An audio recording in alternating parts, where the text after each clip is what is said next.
Welcome back to 7.8, Finding Rules for Comparing Fractions. This is our second day. To begin, you will need to log on to Flipgrid and watch your partner's video from yesterday. Please reply to their video using the sentence starters below. Remember to try to give a glow and a grow.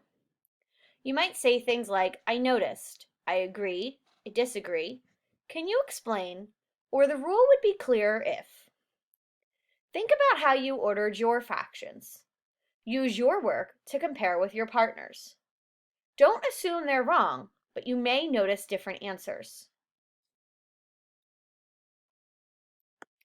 To reply to a video, you simply click on the person's video that you are watching. I'm going to hit pause so we don't listen to her. Hello, Avery. Thank you for letting me use your video. This green button at the bottom says reply. You click that, and it starts a video recording you again. Sorry, I have to log in. Okay. I'm going to be able to respond back to Avery's video with a video of my own. Sorry, my computer's not working to fully show you me on the camera right now, but yours will work.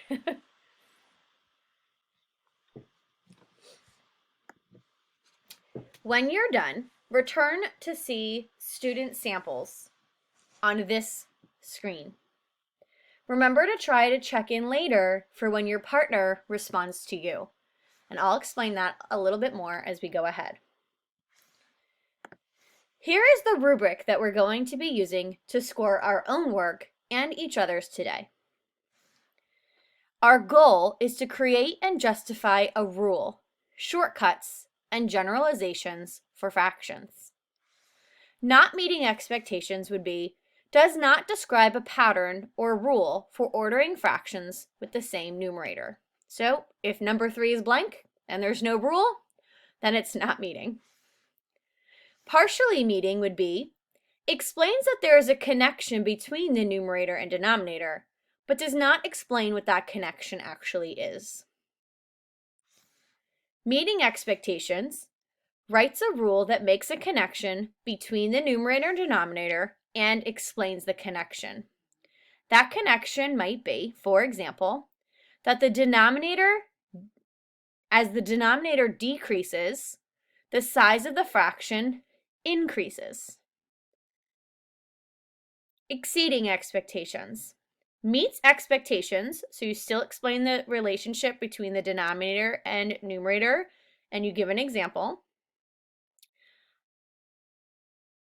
And provides an example or justification for the rule.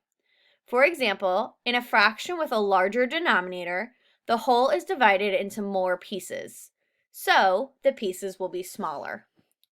This person is justifying or explaining how a larger denominator is actually a smaller sized fraction piece.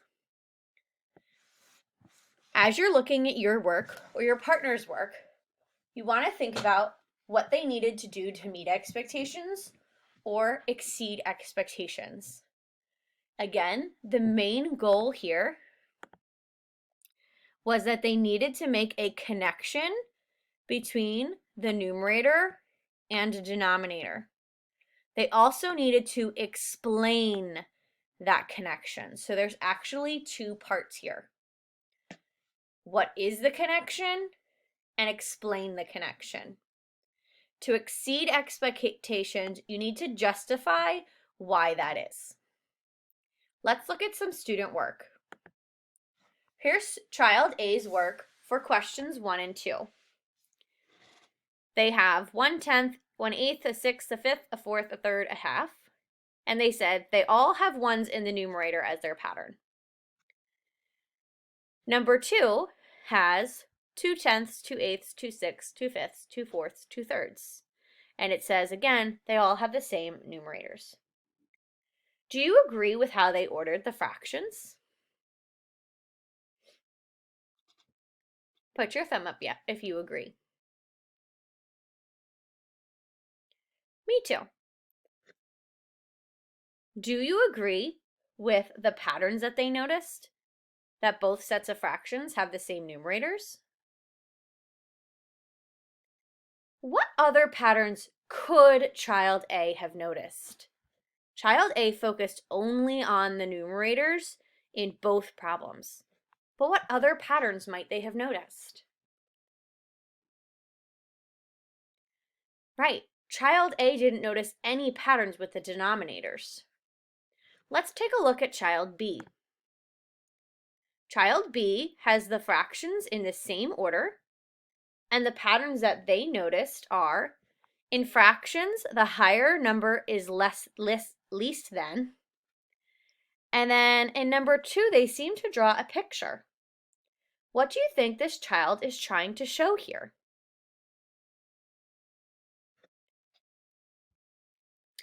You'll notice 2 circles, as if child B were trying to draw fraction circles. Although not precisely even, they did their best to make this one show 2/10 and this one show 2/3. They're proving that 2/10 is a smaller portion than 2/3. So what patterns did this child notice?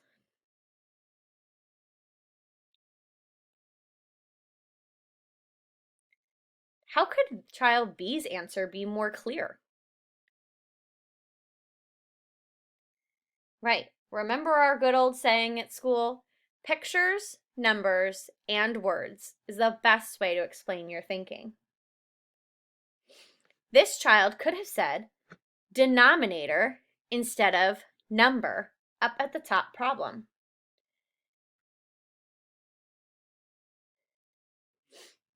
When the numerators are the same.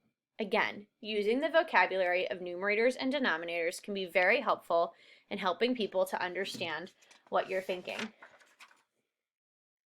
Next, let's look at some sample responses for question 3.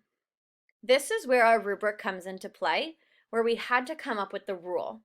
Yes, you had to notice the correct patterns in 1 and 2 to help you think of the rule, but number 3 is where you actually wrote that rule down.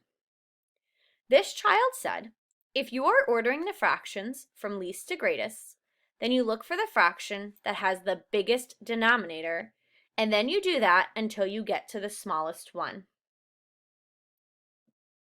Where do you think this child would be on the rubric? Did they explain the connection between the numerator and denominator?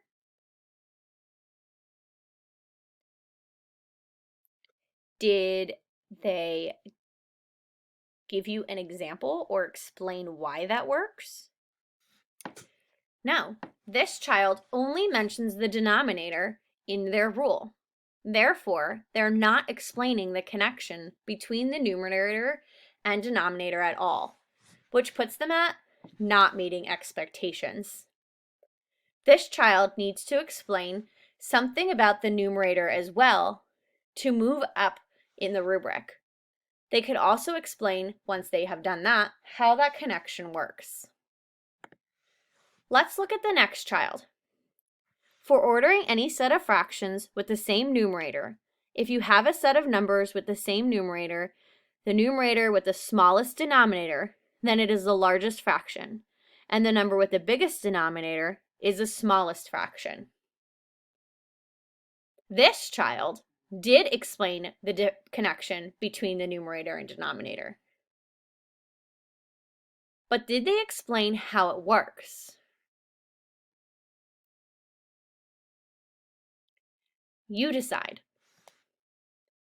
Let's look at one more example. The one with the highest denominator is the least. The second highest denominator will be the second least, and so on.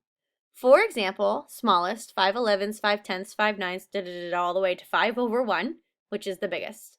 And it works every time. This rule applies for ordering any set of fractions with the same numerator. Again, they're explaining the connection between the numerator and the denominator. They are specific that the numerator needs to be the same, and they're also trying to give me an example and explain that connection between the smallest and the biggest.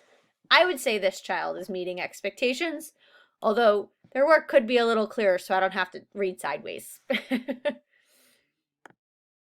Now it's your turn. Review your own work. Add the comments and the comments left to you on your Flipgrid video. What questions did your partner have for you? What things did they notice, agree, or disagree with? As you're reviewing your work and your partner's video, think to yourself, did you correctly order the fractions in problems 1 and 2? Did you describe a pattern completely and clearly? Did you write a rule for ordering fractions with the same numerator that is complete and clear and fits both problems? What score would you give yourself on the rubric? And how can you improve your work? Remember, even if you're already meeting expectations, there's always something else you can do. And if you think you're already exceeding, then provide another justification for your rule.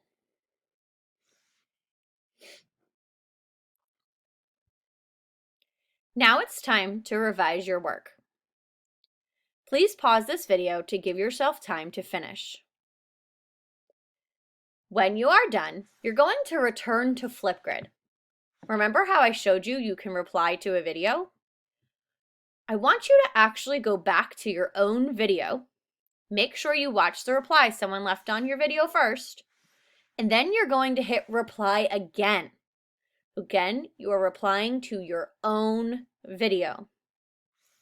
Share the revisions you made to your work and why. This way, I can see where you started, the feedback you got from somebody, and the revisions you made, all in the same video package. Good luck, and don't forget, it's okay to make mistakes because that's how we learn. Just make your work the best that you can today and make any small revisions that you can.